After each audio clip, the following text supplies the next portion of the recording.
So today we're with Barbara Sherwood, formerly Barbara Graham, who is one of the members of our stake who has lived in this area perhaps longer than anyone else.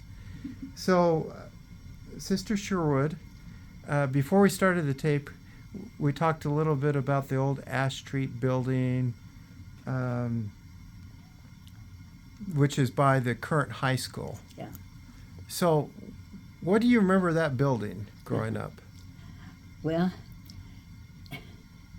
it was small, let me put it that way. There wasn't any, there was another room added on, but I'm sure it was the bishop's area. But it was just one big room, or not even a very big room at that. But it was one that I remember very closely. Meant a lot to me. I'll have to. Do you want me to tell you how come I joined the church? Absolutely.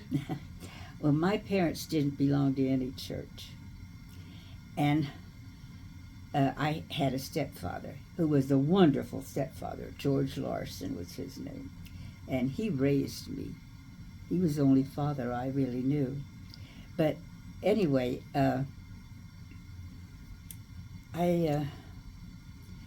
all my girlfriends in school belonged to churches. And I told my mother one day, I said, I need to belong to a church. Everybody I know belongs to a church. And she says, you can join any church you want to. So I went with all my girlfriends to different churches. I would say almost all of them. And one day I told my mother, I said, I want to join the Mormon church. And she said, okay. And so my father, he made arrangements with the bishop at that time to have me baptized. And I was baptized in the Miami church. Now, apparently they didn't have a baptismal in that old church. They did it over there. But anyway, I was baptized over there. And how old were you when you were baptized? 10. Okay. I was baptized on July 3rd, 1937. And I had turned 10 on April the 8th of that year. What was it like then as a new convert in that little church building? Well, there was 2 women that took me under their wing and saw that I got to everything that I needed to go to. And I can't remember their names, but they were wonderful to me. And it meant an awful lot because I had somebody I could depend on, to take me to the things I needed to go to or do the things I needed to do. Being just a kid and not having the faith in the family, it was a blessing. Now, back then, we were part of this St. Joseph stake and from Thatcher. Mm-hmm. And I think during some of this time, maybe a lot of it, Spencer Kimball would have been stake president. Mm-hmm. Do you have any memories of him maybe coming over or anything like that you can recall? Well, he was probably some of my stepfather's. My stepfather's mother was a Kimball from up there. And so I think he was definitely a relative of his. Mm-hmm. But I don't really remember, personally anything with him. Okay. So the war didn't stay in that little building forever, and in 1942 they built the new building that is where a mortuary is currently. What do you remember about that? Well, I enjoyed it. There was one man who was sent down here to work at the church, building it, and his name was Merwin Sherwood. And when my husband graduated from high school in I guess it would be 41, he came down here and stayed with him and helped work at the church too. And I met him at a mutual outing, and it was love at first sight on both of us, really. And he was only here I only dated him 2 months because that was all the longer he was here. And then he turned 18, and he knew that he was going to be drafted. It was during World War II. And so he joined the Marines. That's when he wanted to belong to. And so I really didn't know him very long. But we wrote letters and that, and all the time. And so he was in the service in the States for a year, and then he was going to be sent overseas, and so he got a 48-hour pass, and I met him in Phoenix at 10 o'clock at night, and I had already made arrangements earlier with a bishop, and he married us at 10 o'clock at night. And then Norval went back after 48 hours. He had to go back to California, and he was sent out that next week. He was sent overseas. How many years were you married? Huh? How many years were you married? What anniversary did you guys celebrate, your last anniversary? Before he died? 73. Wow. Wow. Anyway, he was sent overseas, but he was sent to Hawaii, and he was that was his base over there. And then one day I got a letter stating, we wrote every day, I got a letter stating that he wouldn't be able to write for a while. And I knew then it would be the next big thing, And it was Iwo Jima. And he was in on it from the first day till the last day. So, but he was safe. So after you got married and he had his 48-hour pass, how long was it before you got to see him again? 2 years. Wow. He was overseas 2 years. So what was it like back here, especially like in the church during the war? Do you recall how that was? Well, of course, there was no young people, or no men, and there was a lot of women who had men in the service too, at the time, and it was just a place to go to that you felt comfortable, with, to be in the church, and you always felt the church was keeping him safe. And it did. So I remember him talking, your husband, Norval, talking a little bit about landing on Iwo Jima. And do you want to share some of his thoughts on that? Well, he told me quite a bit later. He was in one of the landing boats. There was one on either side of him, and both of them were blown up before they reached land. And his was the only one that made it safe. So I figure God had something to do with that. Do you know whether he had any special blessings or anything before he left, or do you recall any of that? No, I don't know whether he did or not, but I'm sure he must have.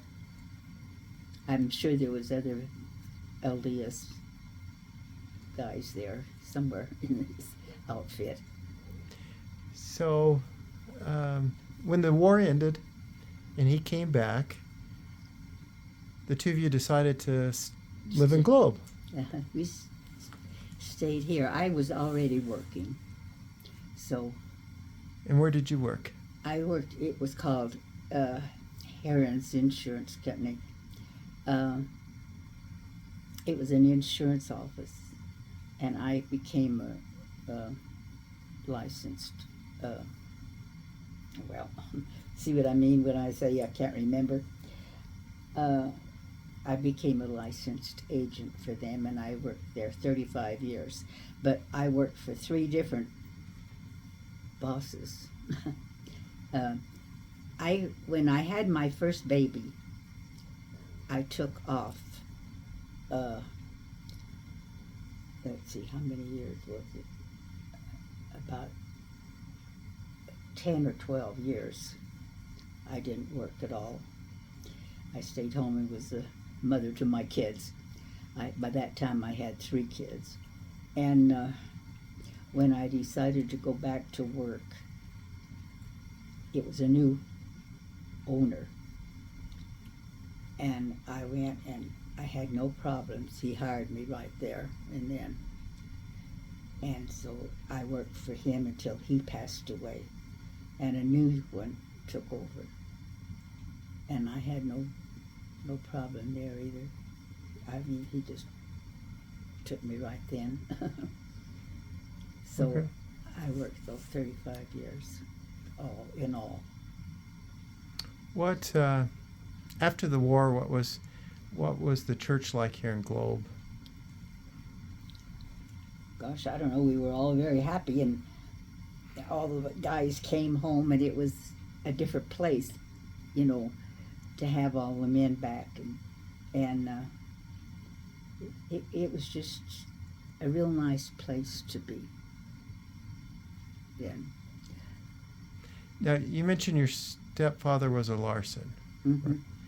and Martha and I were talking before we got here, and she told me that Vera Larson was your aunt. Yes. And is that the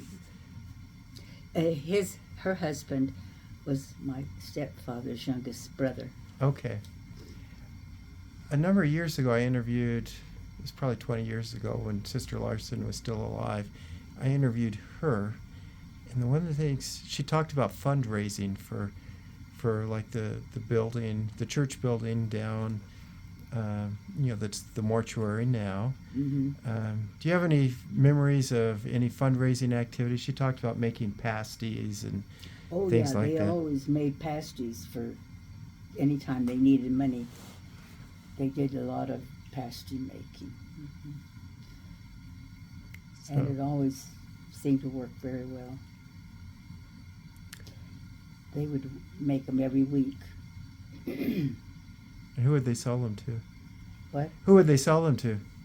Who would they sell them to? Yes, just Oh, anybody that wanted them. okay. Yeah, they sold them all over. So And they had no problems that way, selling them. what was it like you had 3 children. What was it like to raise 3 children here in Globe? 3. I had 3. Yeah. What was that like? And what was it like to have 3 children in the church here in Globe? Well, they enjoyed it all. They were good in it, and my youngest one became a missionary. You know, in fact, he was a stake president when he died, president down in the Mesa. Great.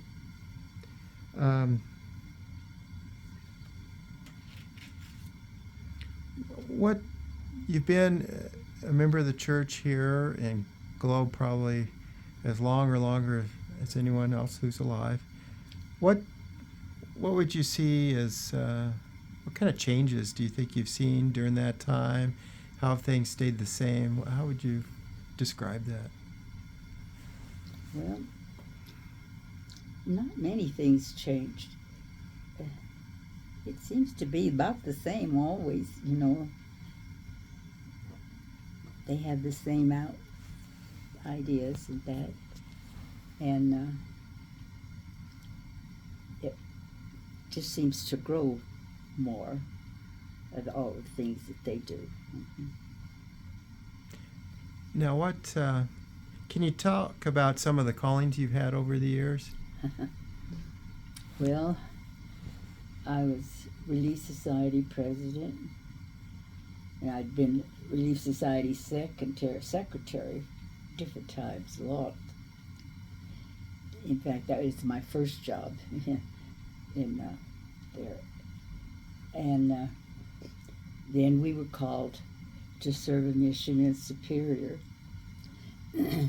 And we were over there for 2 years. And then, and I'll have to tell you about that one. And, well, let's see what else. I've been, as a rule, mainly secretary over and over and over for the Relief Society. Mm-hmm. Tell us about your mission to Superior. Well, when we got finished and we got called back home, the first Sunday, we went to church. And afterwards, walking out the church door, I said, I want to go back. And Norma says, I do too. So we turned around and went in and talked to the state president. And he sent us back for another year. So was this before this stake was created, or was it after? Was this what? Who is the stake president? Oh, heavens, I don't, as I said, I don't know. Did we already have? Do you think we already had the Globe stake then, or did you have to go to, like Thatcher, to talk to the stake president? No, he let us know Okay. right then. So Wow. Well, I know other people who've served in Superior felt exactly the same thing. So yeah, it was really a neat place to serve. So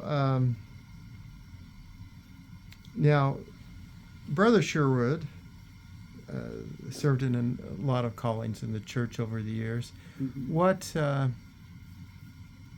or do any of his callings stand out to you? Anything in particular that you can share with us about his callings over the years? Well,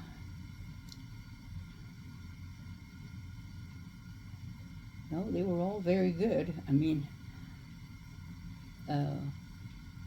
he enjoyed them, and I did too. Now, I got to see more people when he was able to go to all the wards and visit the wards, and I enjoyed those. And he got to do those. So,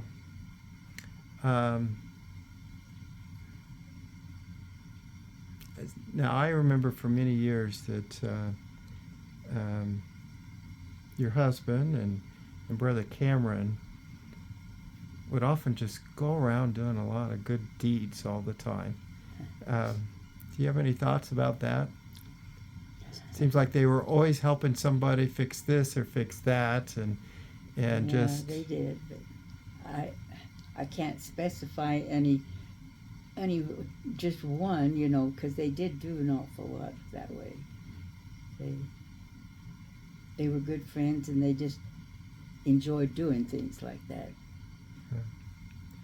Now, I also, looking through the history book, the stake history book, I see that Norval was a member of city council Uh-huh. for a period of time. Anything you want to account or to discuss about his service on the city council? Well, it got us our street name. What it was they had a man from out of state, I think, come in to redo all the streets, get them all right, and that. And this one wasn't anything. We went by Tebbs, which is that one down here, and Norval was on the council, and he told the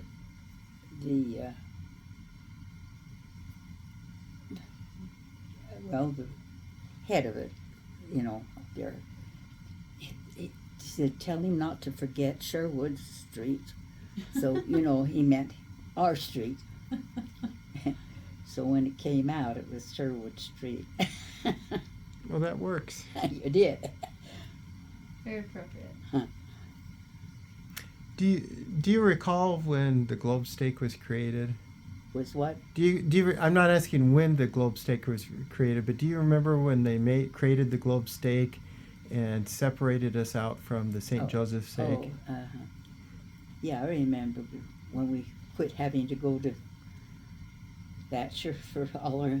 What was that like? What do you remember of that? Well, it was just nice to have it local, you know, where you didn't have to make a trip. But it seemed to go right together, you know, everything. So it made it real nice. Do you have any memories of actually traveling to Thatcher for state conference or anything like that Oh. stands out?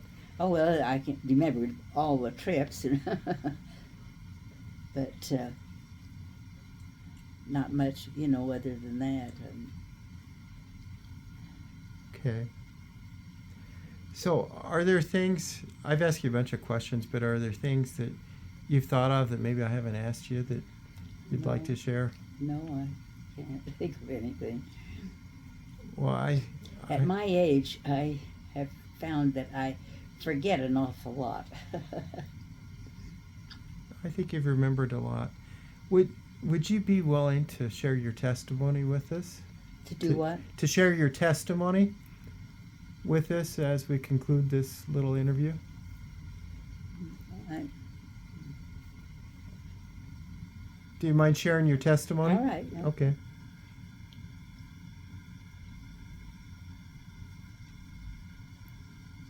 Your thoughts about the church? Do you mind sharing your thoughts about the church? Well, I am just so thankful that at such an early age, I wanted to join this church because it has meant everything to my whole life. And I've enjoyed every minute of it. And I know it's true.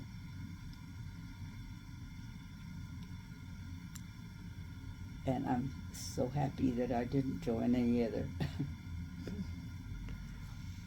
Why do you think you felt like you wanted to join this church as opposed to the other churches? I don't know. They seem to accept me so well. Everybody did, you know, when I started going to this church before I was baptized. They were all so good to me. And as I said, there was a couple of women that took me under their wing, and it meant an awful lot.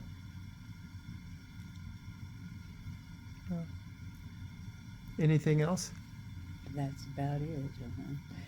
But I'm so thankful that I am a Mormon, LDS. It means a lot to me. Well, thank you very much for sharing these words with us.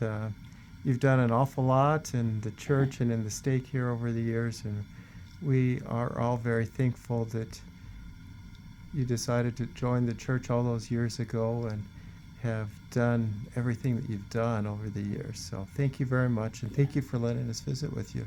Oh, I'm very glad you did.